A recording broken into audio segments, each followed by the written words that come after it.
ఎవరికీ తెలియకుండా ఎస్కేప్ అవుదామని భావించిన రాష్ట్ర ఆర్థిక శాఖ కార్యదర్శి కేవీవి సత్యనారాయణకు ప్రభుత్వం ఝలకిచ్చింది. రిలీవ్ కావద్దని ఆదేశాలు జారీ చేసింది. ఎటువంటి అనుమతి లేకుండానే నార్త్ ఈస్టర్న్ రైల్వేలో జాయిన్ అయిన సత్యనారాయణకు రిలీవింగ్ ఆర్డర్ అవసరమైంది. ఎస్కేప్ అవుతున్నారని తెలుసుకుని ఆర్థిక శాఖలో ఉన్నతాధికారులు ఎవరూ లేరని, అందువల్ల రిలీవ్ కావద్దని చీఫ్ సెక్రటరీ ఆదేశాలు ఇచ్చారు. దీంతో సత్యనారాయణ కంగు తిన్నారు.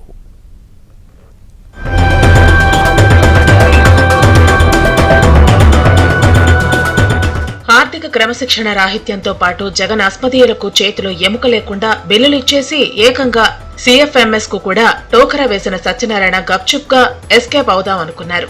2017 సంవత్సరంలో ఇండియన్ రైల్వే అకౌంట్ సర్వీస్ నుంచి రాష్ట్ర ప్రభుత్వ సర్వీసుల్లోకి వచ్చి ఆర్థిక శాఖలో ఆయన జాయిన్ అయ్యారు. అప్పటి నుంచి ఆయన 2024 వరకు కొనసాగారు. 2019లో వైసీపీ ప్రభుత్వం అధికారంలోకి వచ్చిన తర్వాత ఆర్థిక శాఖలో అంతా తానే చక్రం తిప్పారు.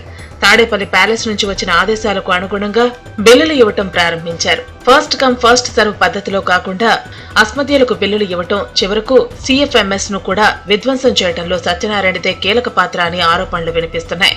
మద్యం భవిష్యత్తు ఆదాయాన్ని కూడా తాకట్టు పెట్టి 25,000 కోట్ల రూపాయల రుణం తీసుకొచ్చిన ఘనత సత్యనారాయణకు దక్కుతుంది. అటువంటి ఆర్థిక క్రమశిక్షణ రాహిత్యాలు అనేకం ఉండటంతో పాటు చివరకు ఈ నెల 11వ తేదీన కూడా జగన్ లాయర్లకు హైకోర్టు, సుప్రీంకోర్టులో వాదనలు వినిపించిన వారికి కూడా బిల్లులు మంజూరు చేశారు. ఈ నెల 17వ తేదీతో ఆయనకు రాష్ట్ర ప్రభుత్వంలో డిప్యూటేషన్ పూర్తవుతుంది. 13వ తేదీనే ఆయన తెలివిగా నార్త్ ఈస్టర్న్ రైల్వేకు రిపోర్ట్ చేశారు. వారు కూడా వెంటనే సత్యనారాయణకు పోస్టింగ్ ఇచ్చారు. ఈ పోస్టింగ్ విషయం తెలుసుకున్న రాష్ట్ర ప్రభుత్వం వెంటనే అలర్ట్ అయింది. సత్యనారాయణ గ్రేట్ ఎస్కేప్ కు ప్రయత్నిస్తున్నారని తెలుసుకుని చీఫ్ సెక్రటరీ రంగంలోకి దిగారు.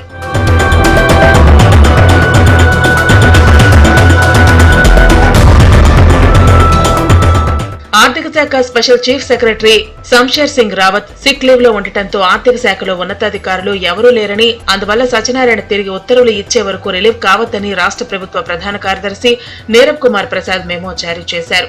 జీఓడీ నుంచి ఉత్తర్వులు లేకుండా ఎట్టి పరిస్థితుల్లో కూడా ఛార్జీ ఎవరికీ అప్పగించవద్దని కూడా ఆ మెమోలో పేర్కొన్నారు.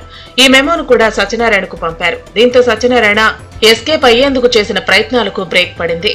ఈలోపు సత్యనారాయణ చేసిన ఆర్థిక క్రమశిక్షణ రాహిత్యంతో పాటు ఆయన వ్యవహరించిన తీరు, బిల్లుల చెల్లింపులో పక్షపాత వైఖరి, 2019 నుంచి 2024 వరకు ఆయన అధికార పార్టీతో అంటకాగిన వ్యవహారంపై సస్పెండ్ చేసి సమగ్ర విచారణకు ఆదేశించాలని, విచారణ కోసం ఆర్థిక నిపుణులతో ఒక కమిటీని కాగ్ నియమించాలని అనకాపల్లి లోక్సభ సభ్యుడు CM Ramesh AP CM Chandrababu నాయుడుకు లేఖ రాశారు. ఆయనతో పాటు రావత్ అప్పటి సీఎం జగన్ పై కూడా ఈ విచారణ జరగాలని రమేష్ కోరారు. సత్యనారాయణ తీసుకున్న చర్యల వల్ల ఏపీ ఆర్థికంగా దెబ్బతినటమే కాకుండా రాష్ట్ర పరువు ప్రతిష్టలు కూడా దెబ్బతిన్నాయని సీఎం రమేష్ ఆ లేఖలో ఆరోపించారు. సత్యనారాయణపై కొత్త ప్రభుత్వం వచ్చిన వెంటనే అనేక మంది టీడీపీ, బీజేపీ నేతలు గురిపెట్టారు. 2014 నుంచి 2019 వరకు సత్యనారాయణ వ్యవహరించిన తీరు పలువురు నేతలను తీవ్ర ఇబ్బందులకు గురిచేసింది.